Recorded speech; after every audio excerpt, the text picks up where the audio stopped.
Assalamualaikum warahmatullahi wabarakatuh. Nama saya Yosa Ramadhani. Di sini saya akan menjelaskan tentang perkembangan bahasa anak. Yang pertama, ada makna bahasa. Bahasa merupakan kemampuan untuk berkomunikasi dengan orang lain, baik dalam bentuk lisan, tulisan, isyarat, bilangan, lukisan, maupun mimik wajah. Yang kedua ada fungsi bahasa. Yang pertama ada fungsi instrumental. Fungsi ini berarti bahasa dapat memperlancar anak untuk mendapatkan kepuasan tentang apa yang diinginkannya. Yang kedua ada fungsi pengatur. Fungsi ini berarti melalui bahasa anak dapat mengontrol perilaku orang lain. Yang ketiga ada fungsi interpersonal. Fungsi ini berarti bahasa digunakan untuk berinteraksi satu sama lainnya dalam dunia sosial anak. Yang keempat ada fungsi pribadi. Fungsi ini berarti melalui bahasa anak mengekspresikan pandangannya yang unik, perasaan, maupun sikapnya. Yang kelima, ada fungsi heuristik. Fungsi ini berarti bahasa digunakan oleh anak untuk menjelajahi dan memahami lingkungannya.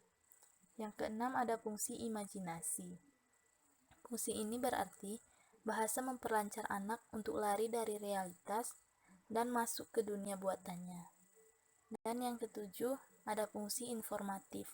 Fungsi ini berarti melalui bahasa, anak dapat mengkombinasikan informasi-informasi baru kepada orang sekitarnya. Yang ketiga, teori perkembangan bahasa. Teori perkembangan bahasa ini terbagi menjadi 3. Yang pertama ada teori belajar. Prinsip pada teori ini menyatakan bahwa perkembangan bahasa adalah bentuk atau hasil dari pengaruh lingkungan dan bukan karena bawaan. Yang kedua ada teori nativistis. Teori ini menyatakan bahwa struktur bahasa merupakan bawaan lahir, telah ditentukan secara biologis dan bersifat ilmiah. Dan yang ketiga ada teori kognitif. Teori ini menyatakan perkembangan bahasa tergantung pada kemampuan kognitif tertentu, kemampuan pengolahan informasi, maupun motivasi. 4. Tipe perkembangan bahasa. Tipe perkembangan bahasa ini terbagi menjadi 2. Yang pertama, egocentric speech, yaitu anak berbicara kepada dirinya sendiri dan berfungsi untuk mengembangkan kemampuan berpikir anak yang pada umumnya dilakukan oleh anak berusia 2-3 tahun. Kedua, socialist speech, yaitu anak mulai berbicara kepada orang yang di sekitarnya. Yang kelima, faktor yang mempengaruhi perkembangan bahasa. Pertama, faktor kesehatan. Kesehatan merupakan faktor yang sangat mempengaruhi perkembangan bahasa anak, terutama pada usia awal kehidupannya. Yang kedua, intelijensi. Perkembangan bahasa anak dapat dilihat dari tingkat intelijensinya. Lindgren mengungkapkan pernyataan Ihorlock bahwa anak yang perkembangan bahasanya cepat pada umumnya mempunyai intelijensi normal atau di atas normal. Yang ketiga, status sosial ekonomi keluarga. Beberapa studi tentang hubungan antara perkembangan bahasa dengan status sosial ekonomi keluarga menunjukkan bahwa anak yang berasal dari keluarga miskin mengalami keterlambatan dalam perkembangan bahasanya dibandingkan dengan anak yang berasal dari keluarga yang lebih baik. Yang keempat, jenis kelamin. Pada tahun pertama usia anak, tidak ada perbedaan dalam vokalisasi antara pria dan wanita. Namun mulai usia 2 tahun, anak wanita menunjukkan perkembangan yang lebih cepat dari anak pria. Yang kelima, hubungan keluarga. Hubungan ini dimaknai sebagai proses pengalaman berinteraksi dan berkomunikasi dengan lingkungan keluarga, terutama kepada orang tua yang mengajar, melatih, dan memberikan contoh berbahasa kepada anaknya. Yang keenam, tahap perkembangan bahasa pada anak. Yang pertama ada tahapan pralinguistik, yaitu antara 0 sampai 1 tahun. Tahapan ini terdiri dari tahapan meraban 1 dan tahapan meraban 2.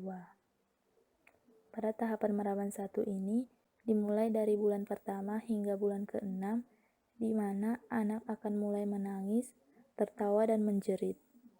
Pada tahapan meraban 2, pada dasarnya merupakan tahapan kata tanpa makna melalui dari bulan ke-6 hingga 1 tahun. Tahapan kedua, linguistik. Tahapan ini terdiri dari tahapan holofrastik dan frasa. Tahapan holofrastik ketika anak mulai menyatakan makna keseluruhan frasa atau kalimat dalam satu kata. Yang kedua, tahapan frasa. Pada tahapan ini, anak sudah mampu mengungkapkan 2 kata atau ucapan 2 kata. Tahapan ketiga, pengembangan tata bahasa, yaitu pada usia 3, 4, dan 5 tahun. Pada tahapan ini, anak sudah dapat membuat kalimat seperti telegram.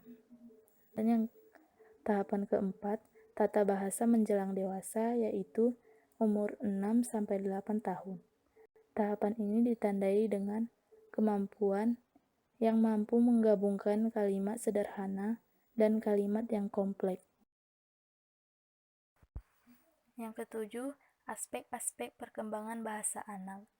Aspek-aspek yang berkaitan dengan perkembangan bahasa anak menurut Jumaris dapat dibagi ke dalam 3 aspek. Yang pertama, kosakata. Seiring dengan perkembangan anak dan pengalamannya berinteraksi dengan lingkungannya, kosakata anak berkembang dengan pesat.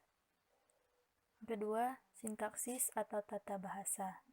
Walaupun anak belum mempelajari tata bahasa, akan tetapi melalui contoh-contoh berbahasa yang didengar dan dilihat anak di lingkungannya, anak telah dapat menggunakan bahasa lisan dengan susunan kalimat yang baik.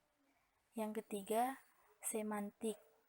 Maksud dari semantik ini adalah penggunaan kata sesuai dengan tujuannya.